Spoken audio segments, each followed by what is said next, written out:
Hello hello hello hi সবাইকে, আপনারা সবাই কেমন আছেন? আশা করি সবাই ভালো আছেন। ছোট বাচ্চারা যারা আছেন এই ভিডিও থেকে সরে যান, কারণ আজকে অন্ধভক্ত পুরা ফেলবো। যে অন্ধভক্তরা বাজে বাজে কমেন্ট করে সেই অন্ধভক্ত আজকে পুরা ফাটিয়ে দিব। যে ইন্ডিয়ার মধ্যে কিছু অন্ধভক্ত আছে যাদের মানে চোখে কালা চশমা পরা আছে, তারা দিনেও চোখে দেখে না, রাতেও চোখে দেখে না। এই অন্ধভক্ত কটা মানে সোশ্যাল মিডিয়ায় আইসা যে অত্যাচার করে, মানে কিছুমান মানুষ সোশ্যাল মিডিয়ায় মানে যাইতেই ডর করে তাদের জন্য। অন্ধভক্ত আজকে পুরাপুরি একদম পুরা ফেলবো, আর তাদেরকে যেসব কথার মানে পেঁয়াজ সেগুলো ফাঁস করে দেবো। আপনারা ভিডিওটা স্কিপ না করে ভিডিওটা শেষ পর্যন্ত দেখেন, তাহলে মজা পাবেন। আর শেষে যে কথাটা বলছি আমি, সেই শেষের কথাটা একদম পুরা ফাটিয়ে দিছি, পুরা মজা একদম। তো আপনারা সেই জন্য ভিডিওটা স্কিপ করবেন না, ভিডিওটা শেষ পর্যন্ত দেখেন। চলিয়ে শুরু করতে হ্যাঁ। আপনারা জানেন যে 2012 থেকে ইন্ডিয়ার মধ্যে ভারতের মধ্যে কয়টা অন্ধভক্ত জন্ম নিয়েছে। যে অন্ধভক্ত কয়টা সোশ্যাল মিডিয়ায় আইসা মানে বাজে বাজে কমেন্ট করে, বাজে বাজে কথা বলে, বাজে বাজে মানে গালিগালাজ পায়। তো সেই অন্ধভক্তরা তোমরা এখনো টাইম আছে, শুধরিয়ে যাও, না হলে তোমাদের सुधारने के बाद में टाइम नहीं मिलेगा तुम लोगों को। দেখো অন্ধভক্তরা কী সব কথা বলে, যে বোরখা নিয়ে কিছু কথা আলোচনা করে। তারা কি বলে যে বোরখা পরলে নাকি মা বোনকে চেনা যায় না, মা বোনকে চেনা যায় না, বোরখা পরলে কে মা কে বোন এটাকে চেনা যায় না। তো এটা আসলে ইসলাম ধর্মে এটা মানে জায়েজ, মানে ইসলাম ধর্ম অনুযায়ী এটা খুব ভালো।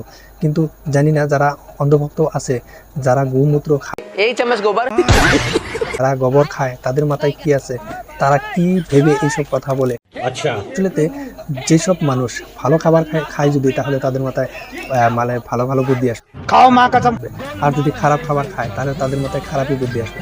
তো এই অন্ধভক্তরা গোবর খায়, গোবর খেয়ে মানে তাদের ভাবনা চিন্তা এখন গোবর হয়ে গেছে, তাদের মাথায় কোনো ভালো বুদ্ধি নেই, তাদের মাথায় গোবর হয়ে গেছে এখন। এই চামচ গোবর। দেখো এই দুইটা ছবির মধ্যে এই ছবিটা ভালো না এই ছবিটা ভালো, আপনারাই কমেন্ট করেন যে কোন ছবিটা ভালো দেখা যাচ্ছে। তো এই ছবিটা পড়লে মানে কি কমেন্ট আসবে, আর এই ছবিটা পড়লে কি কমেন্ট আসবে, আপনারা কমেন্ট করে জানাবেন। বর্তমান ইন্ডিয়ার মধ্যে দেখা গেছে যে রেপ বেশিরভাগ হইতেছে, মানুষের রেপ হইতেছে। কেন রেপ হইতেছে জানেন? কেন হইতেছে? এইসব ফটোর জন্য, এইসব ড্রেসের জন্য। এইসব ড্রেস পিন্ধা যারা বাইরে ঘুরে বেড়ায় তাদেরকে কি কমেন্ট করবে? আরও যদি কোনো একটা মেয়ে মানুষ ছোটো একটা কাপড় পিনতে যদি রাস্তা দিয়ে হাইটা যায়, তার পিছনে অনেকগুলা ছেলে মানুষ তাকিয়ে থাকবে, বাজে বাজে কমেন্ট করবে। আর যদি এরকম বোরখা পিনতে যদি একটা মেয়ে রাস্তায় বের হয়, তাহলে তার দিকে কোনো কুদৃষ্টিতে কেউ তাকাতে সাহস করে না। তো এই জন্যই বলি আমি যে অন্ধভক্ত, তোমরা এখনও টাইম আছে, ঠিক হয়ে যাও। আরও গোবর খানা ছোড়ো। এই দুনিয়ায় ভালো ভালো অনেক খাদ্যখানা আছে, তোমরা গোমূত্রর পিছনে থাইকো না। আর মানে যে চশমাটা পরে আছো তোমরা, কালা চশমাটা খুলে দেখো, দুনিয়াটা একদম পুরা সলক, দুনিয়াটার মধ্যে কোনো আলো মানে অন্ধকার নাই, দুনিয়াটা সাফা একদম পরিষ্কার।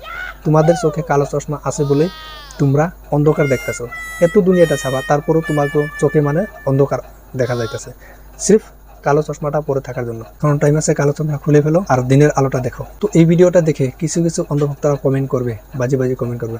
আই ডোন্ট কেয়ার, আমি কোনো পরোয়া করি না যে কাবাই কি কমেন্ট করে, এটা আমার বিষয় না। বিষয় হলো যে কে কি করতেছে তার উপরে কিছু রিয়াকশন।